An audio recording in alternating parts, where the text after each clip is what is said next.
nota muy prometida el día de hoy en la octava. Le agradezco mucho a Edmundo Jacón Molina que nos acompañe. Se haya desplazado desde Tlalpan, aquí, artículo 123, bienvenido. Con mucho gusto de estar contigo, Rafael, la verdad, con muchísimo gusto, a tus órdenes. Tú dirás, Ricardo, de qué se trata. Pues la semana pasada justamente estuvo aquí Ricardo Becerra, y yo te invitaba a venir y te agradezco mucho que inmediato hayas respondido que aquí estarías. Y pues déjame comenzar con una de las disputas que se despertó recientemente.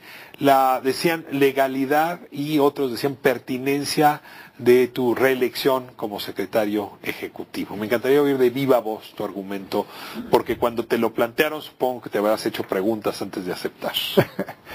Mira, Ricardo, bueno, primero que nada es difícil hablar de mi propia persona, de mi propia designación, pero está previsto en la legislación que el secretario ejecutivo puede estar por un periodo de 6 años.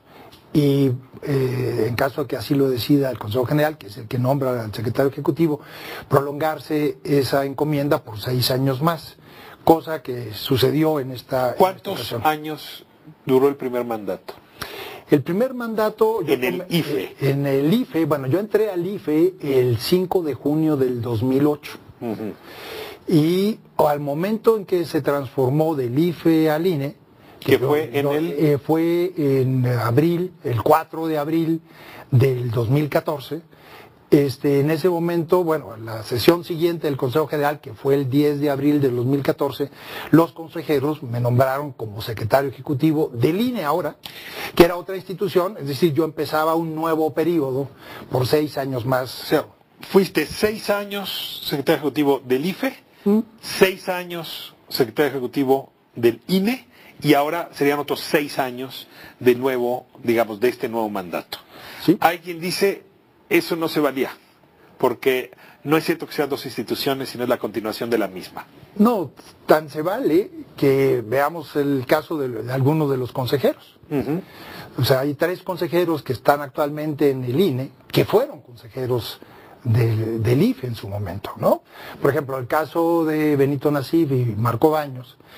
Ellos ingresaron al IFE, incluso antes que yo, en marzo del 2008. Concluyó su periodo, cuando concluyó el IFE, y la Cámara de Diputados, fíjate, los nombró como consejeros del Instituto Nacional Electoral, en el entendido de que era una nueva institución. O sea, no es una excepción. No, hay otros cargos que han corrido por la misma suerte. Por la misma suerte. Porque el legislador creó una nueva institución, tan es así que tenía nuevas atribuciones, con un alcance nacional mucho más grande que el que tenía el IFE. Recordarás tú, Ricardo, pues que el IFE se encargaba básicamente de las elecciones federales. Tan es así que organizó en su historia 18 elecciones. Del 14 a la fecha, que ya existe el Instituto Nacional Electoral, con estas 2 que están en curso en Coahuila e Hidalgo, vamos a organizar 200 elecciones. Se trata de una institución radicalmente distinta, y te lo dice alguien que la ha vivido desde adentro. La otra discusión es más de orden política, y es, muy bien, está bien la reelección, pero ¿por qué no se esperaron a nombrar los 4 próximos consejeros para que esos consejeros ratificaran tu nombramiento o buscaran a otro secretario ejecutivo? Es decir, ¿por qué adelantar los tiempos y no esperarse a abril de este año? Bueno, mira, tú conoces muy bien lo que es la vida electoral. Es una vida electoral muy intensa, y más ahora con el Instituto Nacional Electoral, donde no paramos de hacer elecciones.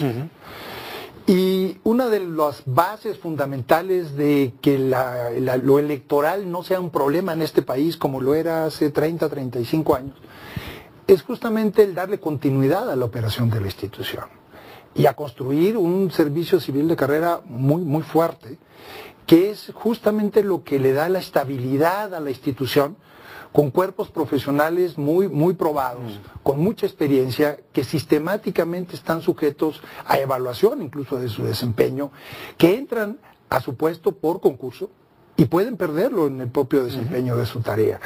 Yo creo que este ejército de mexicanas y mexicanos que orgullosamente integramos el Instituto Nacional Electoral y que somos los responsables de la operación, se requiere cierta continuidad en el trabajo. Y si bien este año tenemos solamente 2 elecciones, esperemos que no haya extraordinarias después del 7 de junio de este año en Coahuila e Hidalgo, en septiembre empezamos una elección de gran calado, que es la que es el próximo. Pero si entiendo bien, era potestad del Consejo ratificarte hoy, o digamos hace 2 semanas, o ratificarte en 3 meses. Y tomó la decisión de hacerlo antes y no después, dices tú, para garantizar la continuidad. Ahora, esto políticamente pues se recibió por parte de Morena, que tiene propuestas para nuevos consejeros y quizá para un secretario ejecutivo como un agravio. Esto tensó la relación con el partido mayoritario. Bueno, por lo menos en la mesa del Consejo General, en el momento en que los consejeros tomaron la decisión de que mi mandato se extendiera 6 años más, los representantes de Morena no manifestaron necesariamente eso. E incluso el diputado Viedma pues reconoció en la misma sesión del Consejo labor que me ha tocado hacer a mí al frente de la Secretaría Ejecutiva. Al igual que el resto de los partidos políticos. O sea, en la discusión de la herradura no se sintió como madruguete. No se manifestó al menos así. Hubo alguna discusión, tal vez por el método y porque algún consejero y alguna consejera manifestaron que probablemente había que esperarse al 11 de abril para tomar esa decisión, pero el resto, la mayoría, incluido los mismos partidos políticos, manifestaron su punto de vista a favor de que yo continuara en el cargo. Alguna, digamos, responsabilidades a tu cargo que se conocen mal. Y ya lo anunciabas hace un momento con la argumentación que estabas ofreciendo. El INE es un ecosistema muy complicado, con consejeros y consejeras con opiniones muy distintas, con representantes de partidos, con toda una estructura burocrática.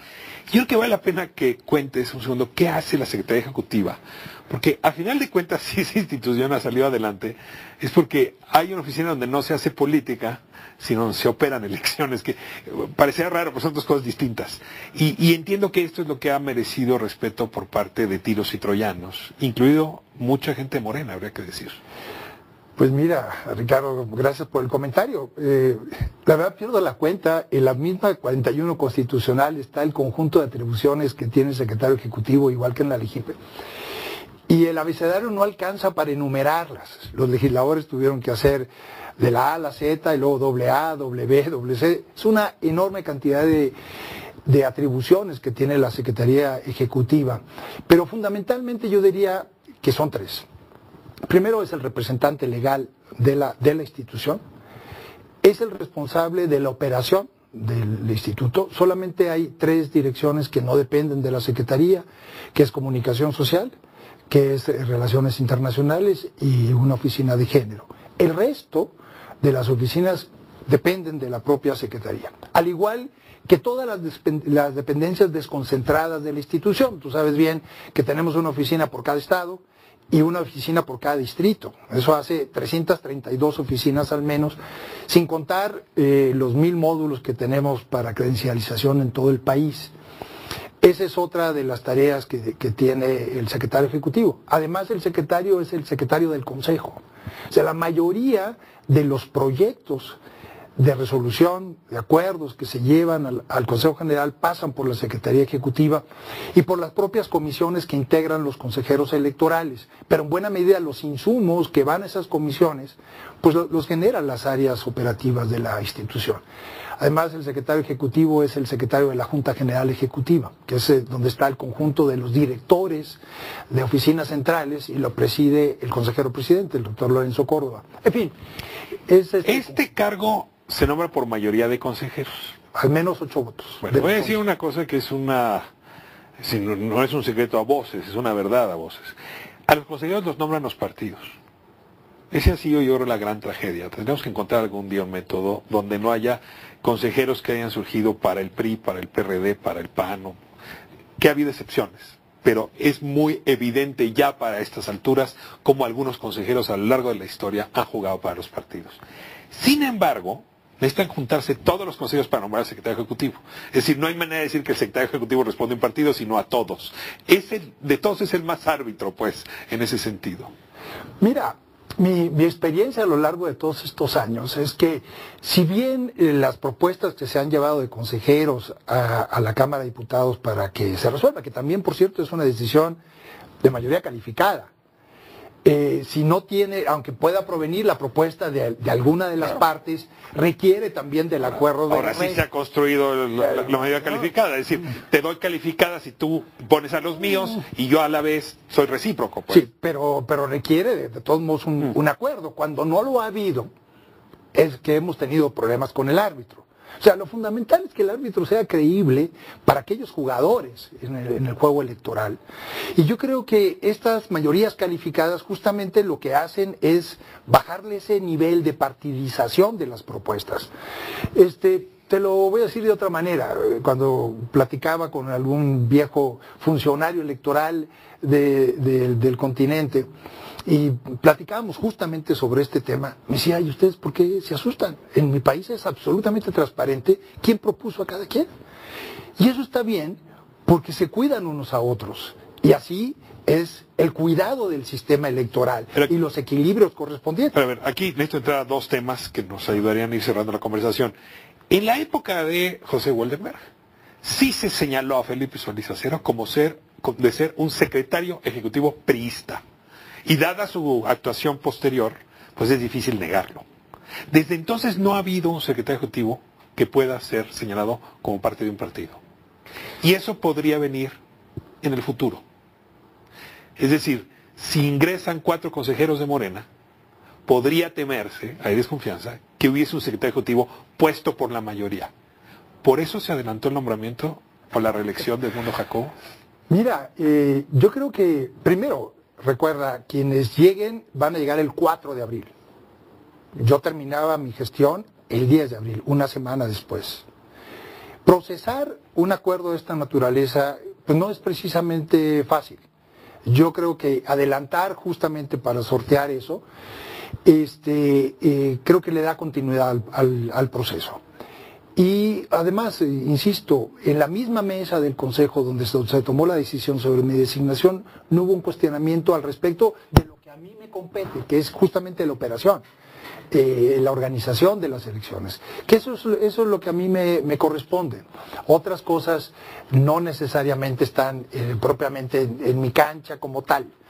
Entonces, yo diría, a ver, uno también se mide por los resultados en los procesos electorales. Y creo que el tema electoral no es un problema como lo era y lo mencionaba antes. Y también hay que recordar la historia de la designación de los consejeros. Cuando llegó José Woldenberg, tú lo mencionabas bien, y antes el grupo de los consejeros ciudadanos, antes del IFE autónomo, fue un gran acuerdo de los actores políticos. Bajo la idea de que el sistema político tenía que abrirse porque había muchos sectores sociales que no estaban representados en la contienda institucional. Entonces hubo grandes esfuerzos en el 94, después en el 97, y yo diría incluso que la llegada de Lorenzo Córdoba es producto de un gran acuerdo entre los actores en ese momento. Pero a ver, ciertamente había una mayoría en 1996, había una mayoría distinta en 2014 y hoy hay una mayoría distinta. Hay que reconocer que a cada mayoría ha significado una representación distinta en la herradura y el Consejo. Y ciertamente los intereses de Morena, partido mayoritario, hoy no están ahí. Lo cual vuelve la pregunta obvia. ¿Es legítimo que Morena busque introducir a 4 consejeros que sean próximos a sus intereses para equilibrar? Aquí no hay otra discusión, es simplemente para equilibrar, porque en efecto es el partido mayoritario que en el Congreso, en el país, en la presidencia, pero no tiene ese mismo nivel de representatividad en la herradura del INE. Mira, yo creo que la herradura del INE debe estar más allá de esa representatividad de las partes. A ver, yo creo que sí, Ricardo. Pues sí, pero hay consejeros para priistas, hay para panistas, hay para perredistas. Explicamos las transiciones en este país. Nomás te voy a mencionar las 4 grandes. Todos los partidos tenían representación. Hacia acá. Pero a ver, todos los partidos tenían representación. Tenían equilibrios distintos en la Cámara de Diputados. Hoy Morena está francamente desequilibrado. O sea, ese es el argumento principal. A ver, que provengan de una parte del juego de los partidos políticos. A mí no, eso no me preocupa. Lo que me preocuparía es cómo actúan ya como consejeros. Si siguen siendo representantes de, creo que nos vamos a equivocar todos. Ya sentados en la mesa, independientemente de quién los propuso, su juego tiene que ser otro, es el de ser árbitro, no el cuidar a una de las partes. Ya sabemos qué es lo que pasa cuando las decisiones en el Pleno del Consejo General se partidizan. Entonces yo separaría. Esas son las reglas de cómo llegas a ser propuesto para consejero. Ha habido consejeros que solo han trabajado para el partido que los nombró. Es que esa parte es innegable. No hablo de todos, no quiero generalizar, pero sí puedo decir que ahí está la semilla de la desconfianza. Pero a ver, como la conformación que había, en el 2000 hubo una alternancia. Después, en el 12 hubo otra alternancia a otro partido. En el 18, con esa conformación, hubo otra alternancia. Si independientemente del origen de quienes se sientan en la mesa, se respetan las reglas en la operación de las elecciones, tienes esa alternancia. Y revisa los números de la alternancia que ha habido del 14 para acá como INE, es impresionante. El 60% de los cargos de elección popular, ya sea en congresos locales, en gobernaturas, en municipios, ha habido alternancia del partido que sabe por el que entra. Eso es lo que tenemos que preservar. Luego nos perdemos, Ricardo, con las biografías personales y no cuidamos lo que creo que es lo que tenemos que cuidar, la operación del árbitro. Cierro con la última pregunta. ¿Te preocupa un choque político con la presidencia de la República entre el INE y el partido mayoritario y el presidente? No, la verdad, lo digo con mucha claridad y mucha sinceridad. El presidente de la República no se ha metido con el Instituto Nacional como tal. Hay sectores de Morena que nos han criticado, como también hay sectores de otros partidos que nos han criticado en su momento. El presidente como tal no se ha metido en la discusión de muchos de estos tenores. Incluso ha dicho expresamente en varias ocasiones, yo en eso no voy a meter. Creo que hoy en la mañana lo volvió a decir. Por eso estarías tranquilo. Yo sí, claro. ¿Y sabes por qué además? Porque las elecciones las hacen los ciudadanos en este país. El INE lo que hace es poner la mesa y convocar a los ciudadanos a que funjan como funcionarios de mesas directivas de casilla, reciban el voto y lo cuenten. Mientras podamos preservar ese valor fundamental de un ciudadano, un voto, yo estoy tranquilo. Para eso estamos en un instituto como el Instituto Nacional Electoral. Es el juego político. Sería ingenuo pensar en que las cosas transcurren sobre miel, sobre hojuelas. No, es una contienda difícil, pues se disputan posiciones de poder. Lo que nosotros tenemos que hacer es cuidar que esas reglas que los propios contendientes se dan como legisladores se respeten. Edmundo Jacobo Molina, muchas gracias por acompañarnos hoy. Seguramente vamos a tener mucha materia que Ricardo, dialogar Rafael, te lo agradezco muchísimo y encantado de platicar contigo. Muy honrado. No, por favor.